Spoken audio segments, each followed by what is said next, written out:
دا ونو دا دشمنان به بیا وایي چې دا خو دا ما تقریبا ډېره دا کولای په دور کې دا نظم ما لیکلی و.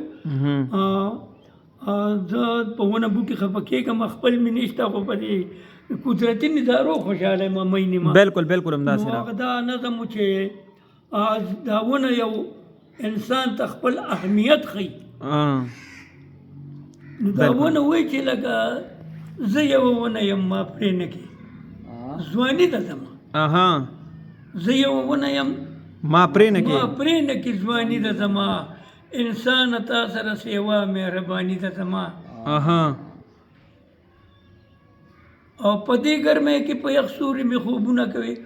خلک د سوري باندې په دې ګرمۍ کې د ونې په سوري په دې ګرمۍ کې په یخ سوري مې خوبونه کوي، بیا هم په ما باندې د تبر ګزارونه کوي. ما ته ښکارېږي چې خپل سود او تاوان نه پېژنې، چې ته ما نه پېژنې بیا خو خپل ځان نه پېژنې.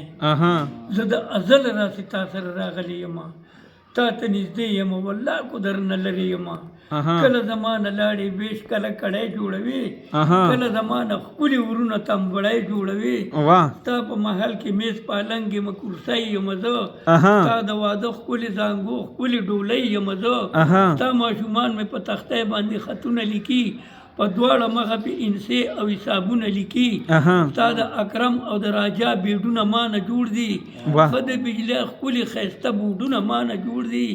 په تنکو پاڼو مې دا ستا ګډې بیزې مړېږي، میخې او غوایې خوري، اوښان پې په مزې مړېږي. نو دومره مې پرېږده وه چې غټه شمه ستا یم زه، بیا مې وړه وړه که خیر دی پې رضا یم زه. اخیر سفر دی دا دنیا پاتې پانی ده زما، او زه یو ونه یم ما پرې نه کې ځواني ده زما. ډېر ښکلی.